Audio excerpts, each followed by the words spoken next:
In the last lecture, John Jarogi introduced morality, moral relativism, and moral duties.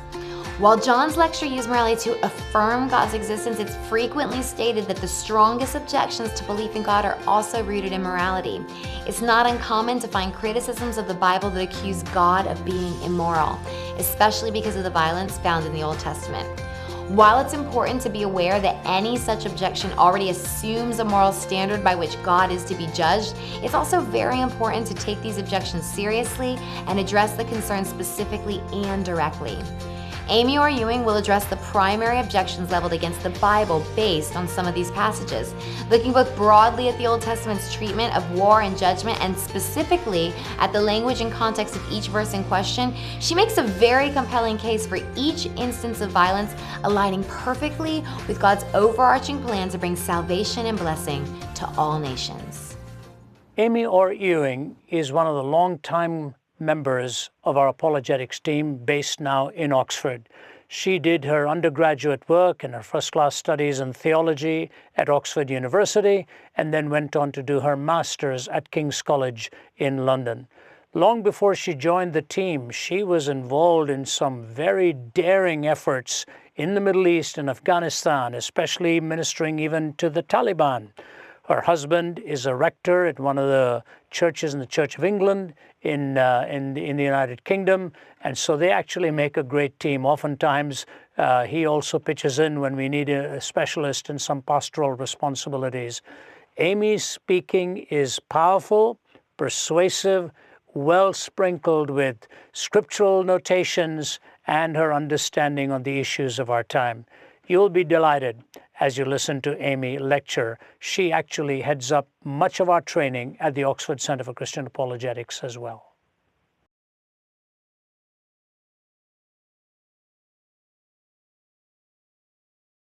The rise of the new atheists and militant Islam in the world scene, and in particular in Western consciousness, has made the question of the Bible's textual and moral authority louder in our culture and more complex in the postmodern mind. We may be able to make theoretical, moral philosophical arguments for God's existence, but the challenge comes back at us as Christians. Is the moral portrait of the God of the Bible really a positive one? Isn't he, in fact, as Dawkins puts it, a genocidal maniac? I've frequently been asked by sceptical friends or audiences how I can believe in God when so many wars have been caused by religion. The implication of this question is that if only people would leave behind their convictions about the existence of God, the world would be a much better and more peaceful place. Of course, very few questioners ever really reflect on the fact that the exact reverse of this was demonstrated in the 20th century. In fact, the 20th century saw the atheistic, communist and Nazi ideologies rise, and that saw more killing as a result of these than the previous 19 centuries put together. This is not to say that war and violence are not real questions, though, with regard to the Bible. For many people today, one of the most potent arguments against the authority of the Bible as a guide containing any kind of moral absolutes is the fact that killing is sanctioned by God in the Old Testament. Well, the first point to make here, I think, is that when we examine the Old Testament skeptically, we need to remember that not everything recorded in the Bible is approved of by the Bible. For example, the Bible records in Abraham's era that various kings went to war against each other, and this action is neither condemned nor praised, it's simply relayed to us in Genesis 14. Some of the acts of violence recorded in the Bible would fall into this category. So we need to be careful then about how we read the different accounts of war in the Old Testament. Having said that, it is true to say that some wars are commanded by God, particularly with regard to the historic nation of Israel taking possession of the land that God gives to them after they're rescued from slavery in Egypt.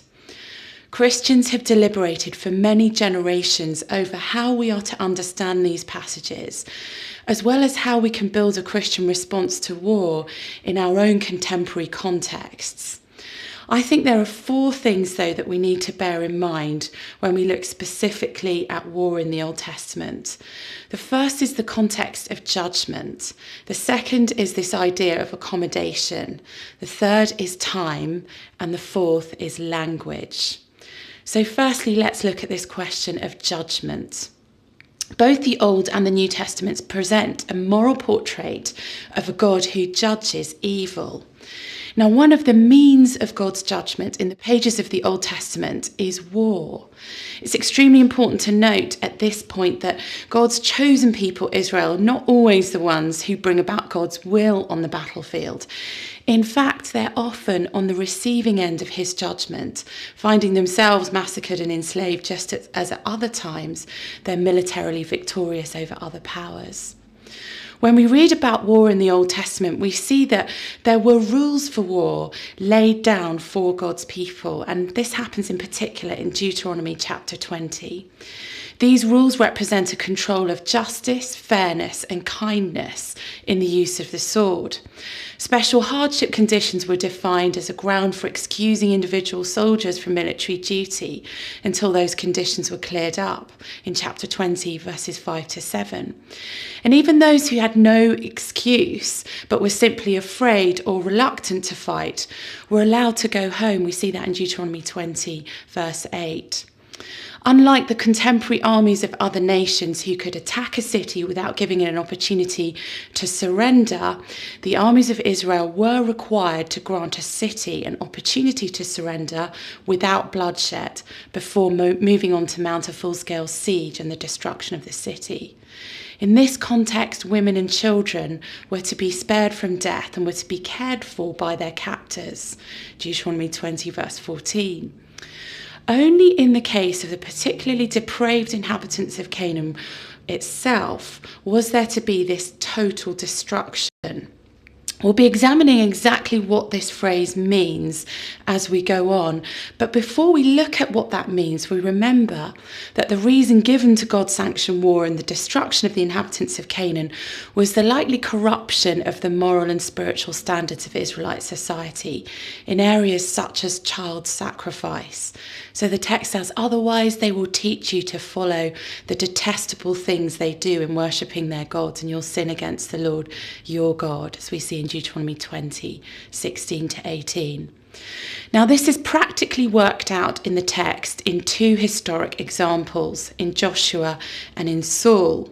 In the case of Joshua and the destruction of Jericho, the text of Joshua chapter 6, and in Ai in chapter 8, we have this sense that hundreds of years have been given for people to repent and turn away from abominable practices such as child sacrifice, and that the killing of the inhabitants of Jericho by the Israelite army is a means of God's judgment. Incidentally, those who did repent and show favour to Joshua were spared. A famous prostitute called Rahab was among them, and she actually goes on to appear in Matthew's genealogy of Christ. The second example is in Samuel, in 1 Samuel 15, where Saul displeases God by only killing that which is weak and despised and keeping the rest of the plunder for himself. This example and the destruction of Jericho and Ai are exceptions to the rules for war laid out in Deuteronomy chapter 20, which contain offering a chance to surrender and other constraints on the best possible way to conduct war. It's important to note here that the Israelites are most often on the receiving end of this judgment rather than doling it out to others.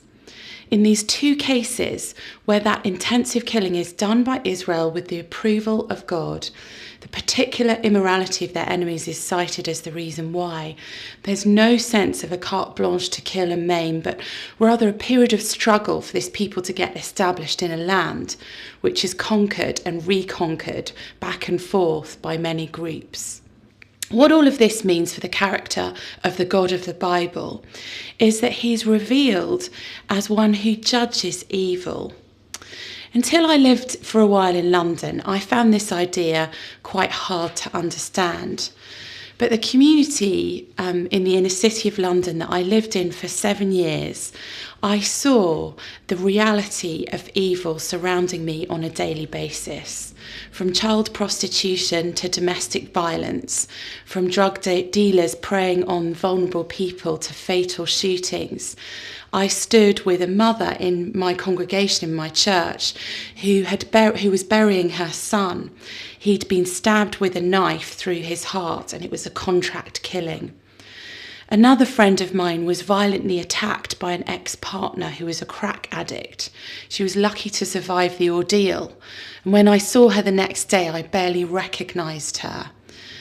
The fact that I care for my friend meant that when this violation occurred, I wanted justice for her. These painful incidents cause one to cry out for justice and to stand up for the victim. When the Bible talks about God judging evil, this is what it means. He will not allow perpetrators to go unpunished. Even if they evade human justice, divine justice will stand. So judgment of evil is the overarching context within which to read about these wars in the Old Testament. Well, the second thing we need to bear in mind after judgment is this idea of accommodation. This is a theological principle. It's the idea that God makes himself knowable by us. He meets us on a level we're capable of grasping. For example, when my twins were babies, I could often be found playing with trains and making silly noises, crawling around on the floor with them and making them laugh. If you saw me then, you may have assumed that I was an incredibly immature 29-year-old woman. Or perhaps you could have concluded that I'm a loving mother capable of meeting my children where they are. I accommodated myself to them. For the purposes of revelation, God accommodates himself to us by acting at all within historical time periods, in revealing himself via human authors in the Bible, or even in the incarnation, in taking on flesh and entering history. He accommodates himself to us. It's important then that when we think about war in the Old Testament, we understand the wider Old Testament revelation as chronologically progressive. It occurs within the passage of time, and the wars in question develop within a very limited time period of that progressing chronological revelation. The problematic wars take place primarily under Joshua, as we've seen, in the period of struggle in a land to establish a nation. And there's one later under Saul. This is a limited time frame.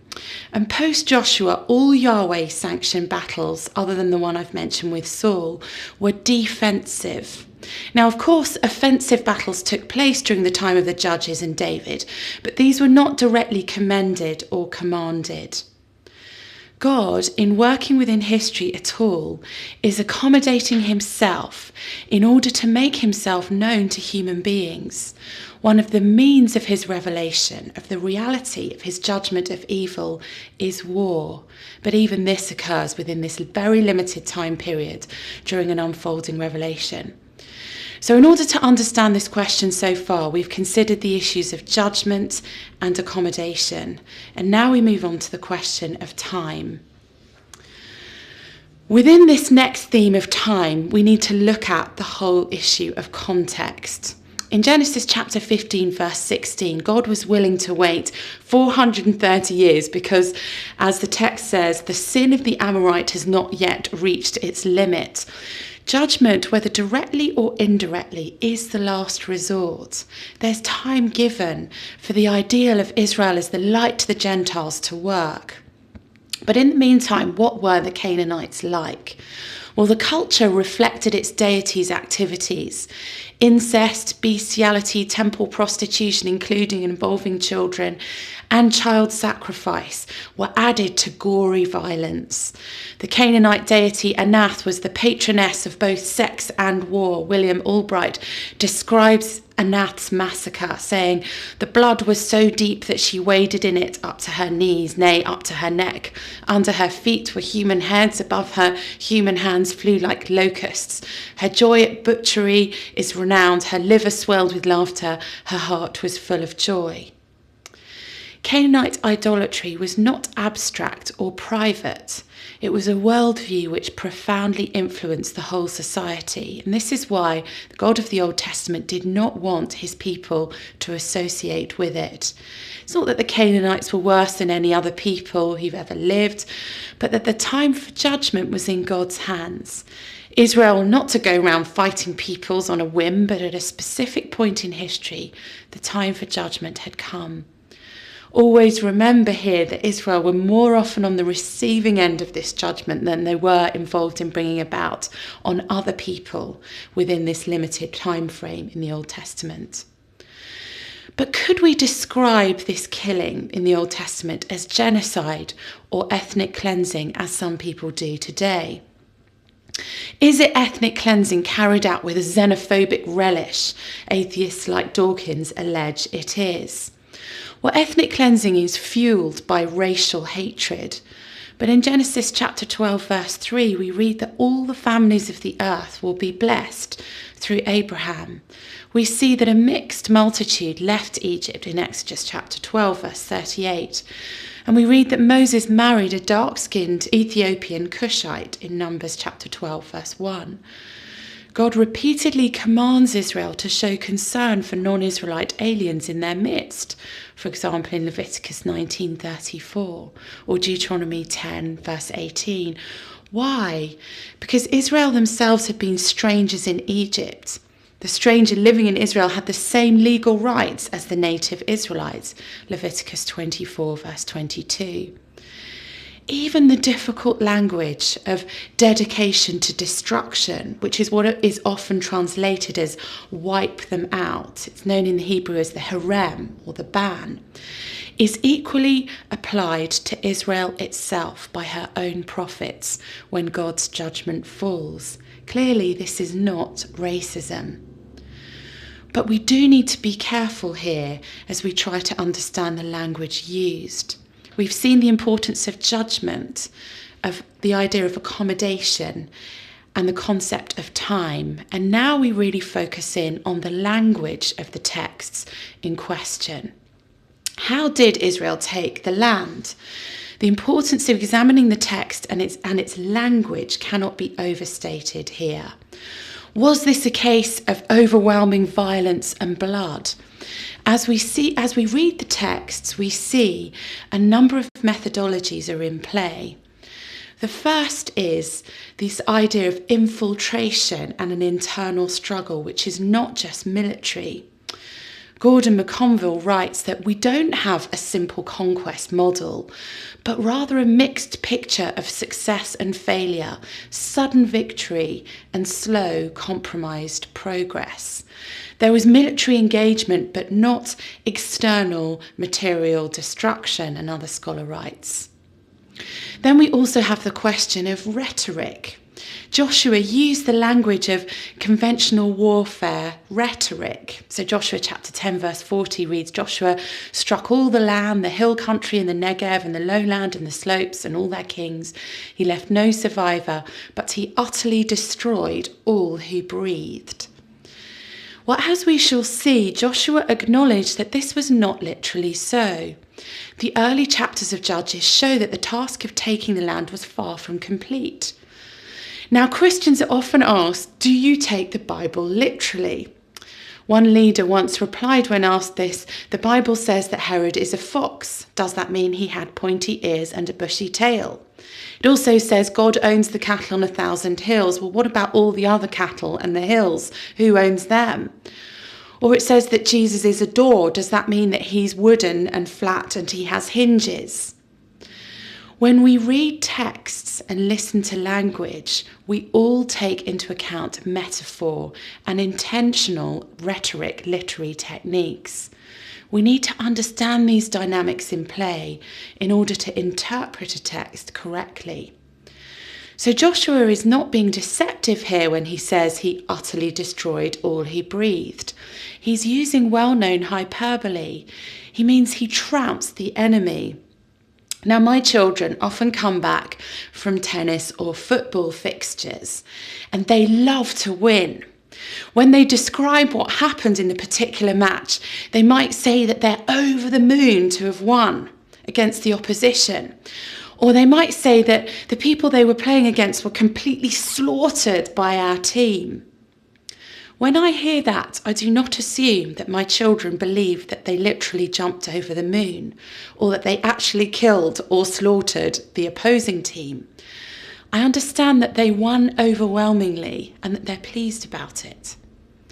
This language of total wipeout or destruction of all who breathe was common in ancient Near East cultures and in military accounts. God warned in Deuteronomy 7:22 that the process of taking the land would be a gradual one. At the end of Joshua, he matter-of-factly assumes the continued existence of Canaanite people, chapter 23, verses 12 to 13. For if you ever go back and cling to the rest of these nations, these which remain among you, and intermarry with them so that you associate with them, know with certainty that the Lord your God will not continue to drive these nations out before you. This question about destruction of the Canaanites is a lot more complex than we may initially assume. Military strategy always involves rhetoric. When it comes to the issue of war policy in any generation, experts first distinguish between the theoretical and the practical aspects of war. The articulation of any war must be unequivocal in order to avoid confusion amongst the troops, and it must be radical so as to have the intended dissuasive and demoralising effect on the enemy. This tension is seen in Deuteronomy 7, verses 2 to 5, where Israel shout, defeat and utterly destroy, that's that word, haram, the Canaanites. But in the very next verses, you shall not intermarry with them. You shall not give your daughters to their sons, nor shall you take their daughters for your sons. If the Canaanites were to be obliterated to a person, why the discussion of intermarriage? The final verse emphasises the destruction of their idols. The focus is on destroying the religion. As one scholar puts it, the root of the dilemma wasn't the people themselves, but their idolatrous way of life. The mention of every living thing or every breathing thing, or even men and women, has been helpfully studied by the scholar Richard Hess. The Canaanites targeted in the text we read were leaders and armies and not primarily non-combatants. But doesn't Joshua 6 verse 21 mention every living thing? They destroyed with the sword every living thing in it, men and women, young and old, cattle, sheep and donkeys. It sounds unbelievably harsh, as does 12,000 men and women fell that day, all the people of Ai, in chapter 8, verse 25. Well, given what we know about Jericho and Ai, they were military strongholds on trade routes. This is where king, army and priesthood were stationed. They were military and not civilian installments. Archaeology indicates very little civilian population. Jericho was a small place, which was why Israel could circle it 7 times in one day and then still do a battle on that day. And according to Paul Copan, the Hebrew word rendered thousand, aleph, can also mean unit or squad without specifying exact numbers. If Jericho and Ai were fort towns and all those killed were warriors within units or squadrons, alongside political and religious leaders, they may have numbered 100 or fewer. The cumulative case reads against denoting this a genocide. Now, Rahab and her family were the exceptional non-combatants who ran the fortress's tavern and hostel. And they were given the chance to escape the judgment and provide refuge for all who believed destruction was coming. So we see here the nature of language and communication is so important. The text itself shows us that a simple face value reading is not sufficient to truly understand.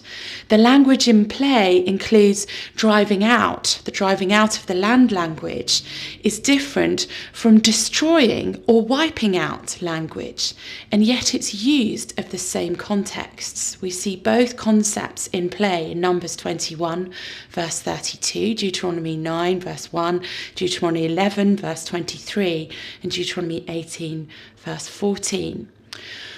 One would seem to exclude the other, and yet both are used together. In Deuteronomy 28:3, Israel is warned that they'll be judged themselves if they're disobedient, with words like perish and destruction used as warning words, as well as being torn from the land or driven out. Being driven out is not the same as total elimination. In other words, the terminology of the harem, every living thing destroyed, is a catch-all phrase, a rhetorical phrase, and not a literal one. It is an idiom of language, and people in the ancient Near East culture understood this. So what's the big picture here? God's overarching goal in the Old Testament is to bring blessing and salvation to all nations, including the Canaanites. Rahab even makes it into Christ's genealogy. But for a specific, relatively short strategic time period, God sought to establish Israel in the land with a view to fulfilling the long-term global goal of his plan of redemption. In doing so, he would also punish a group of people with his judgment. God's difficult command regarding the Canaanites is a limited, unique situation. At other times, other peoples and individuals are on the receiving end of his judgment, and more often Israel herself than other nations. So remember, when you think about this difficult question of war in the Old Testament, remember judgment of evil, the concept of accommodation, the issue of time, and the question of language and how we interpret it. Miroslav Volf was born in Croatia. He lived through the nightmare years of ethnic strife in the former Yugoslavia, and he once thought wrath and anger were beneath a God of love, or in some way contradictory for the God of love that we read about in the Bible.